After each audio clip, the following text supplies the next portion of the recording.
Assalamualaikum warahmatullahi wabarakatuh. Perkenalkan, nama saya Mujahidah dari Prodi Keperawatan Belitung tingkat 1.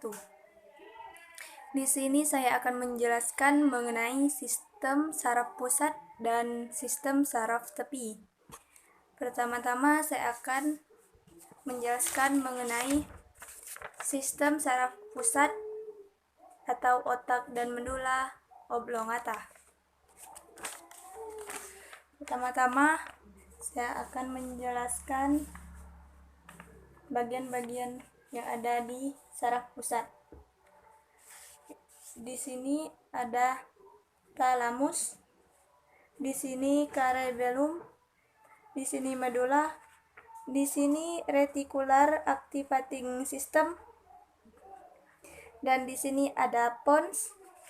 Di sini adalah pituitary gland, dan di sini adalah hypothalamus, dan di sini adalah corpus callosum, dan ini adalah cerebrum, dan terakhir adalah cerebral cortex.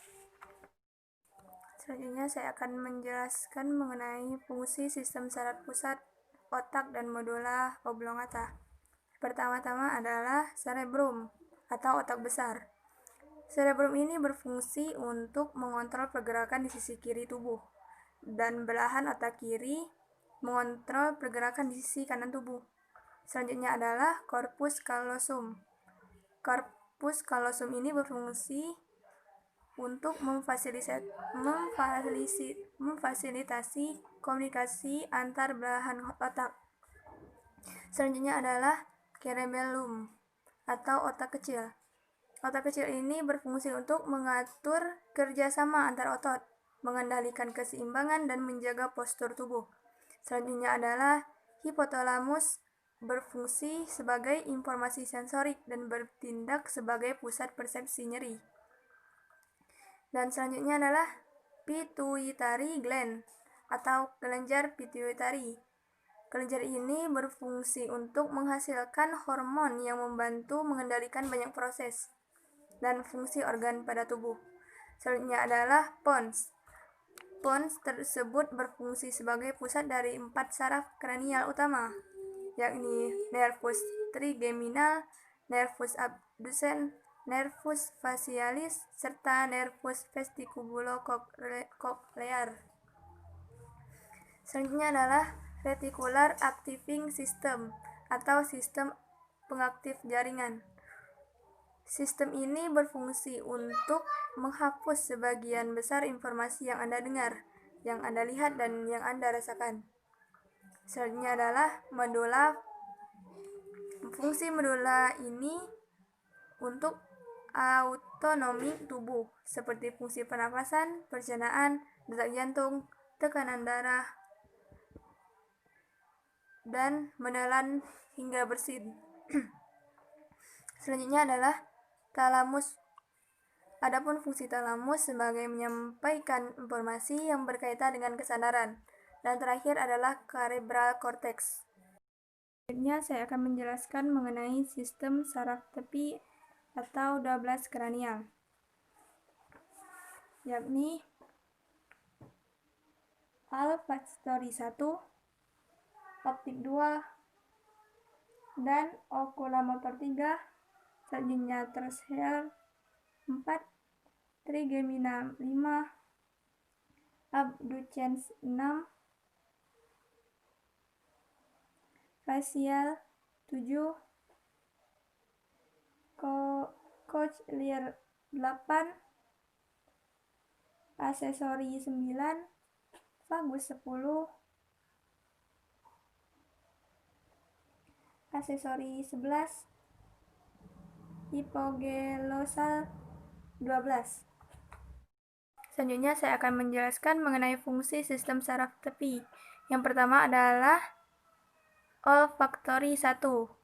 Olfaktori ini berperan dalam penciuman. Selanjutnya adalah saraf optik 2. Saraf optik 2 ini berperan dalam penglihatan. Dan selanjutnya adalah saraf okulomotor 3. Saraf ini memiliki 2 fungsi motorik, yaitu mengontrol fungsi otot serta merespon pupil di mata. Selanjutnya adalah Toklir 4. Saraf ini mengontrol otot oblik superior yang berperan untuk menggerakkan bola mata ke bawah saat Anda melotot dan kembali seperti semula. Selanjutnya adalah saraf trigeminal. Saraf ini berperan besar dalam memegang dua fungsi motorik maupun sensorik. Selanjutnya adalah saraf abdusen 4. Saraf abdusen 6. Saraf ini bertugas untuk mengatur pergerakan otot yang disebut otot rectus lateral. Otot ini fungsinya berhubungan dengan pergerakan mata. Ia menjadi salah satu otot yang berperan saat mata melotot atau melirik. Selanjutnya adalah saraf facialis 7. Saraf ini memiliki fungsi motorik dan sensorik. Dan selanjutnya adalah saraf vestibuloclear 8. yang berfungsi sebagai pendengaran dan membantu keseimbangan manusia.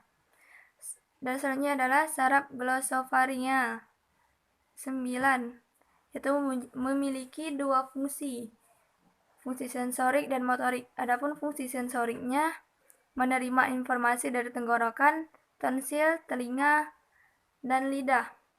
Fungsi motoriknya mengatur pergerakan otot stylopharyngeus yang memungkinkan tenggorokan untuk melebar dan memendek. Selanjutnya adalah vagus 10. Vagus ini memiliki fungsi yaitu sensorik dan motorik. Sensorik berperan merasakan sensasi dari telinga bagian luar tenggorokan. Bagian motoriknya berperan mendukung pergerakan tenggorokan dan mulut. Selanjutnya adalah saraf aksesorius 11. Pada saraf ini berperan untuk mendukung motorik atau pergerakan dari otot leher. Dan terakhir adalah saraf hipoglossus 12. Dan saraf terakhir ini adalah saraf yang bertugas untuk memotorik, sebab saraf inilah yang mengatur pergerakan otot lidah. Dan terakhir saya akan menjelaskan mengenai sistem saraf tepi atau 31 serabut saraf sumsum tulang belakang. Ini saya telah menyajikan gambar saraf serabut sumsum tulang belakang.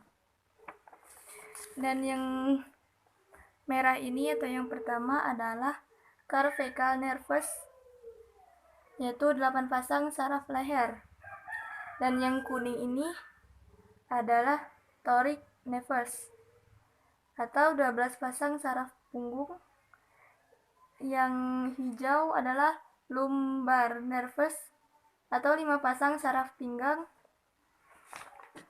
Dan selanjutnya adalah scleral nervus atau 5 pasang saraf pinggul. Dan terakhir adalah coccygeal nervus atau 1 pasang saraf ekor. Adapun fungsi dari saraf ini adalah pertama, 8 pasang saraf leher berfungsi untuk membantu mengirimkan informasi sepanjang jalur dari sistem saraf pusat dan perifer. Selanjutnya adalah 12 pasang saraf punggung memiliki fungsi yang berbeda-beda, yakni indera penglihatan, pendengaran, perasa, dan saraf lainnya berfungsi sebagai pengendalian otot di wajah. Mungkin hanya itu yang dapat saya sampaikan mengenai sistem saraf pusat dan sistem saraf tepi. Kurang dan lebihnya saya mohon maaf. Akhir kata, wabillahi taufiq wal hidayah. Wassalamualaikum warahmatullahi wabarakatuh.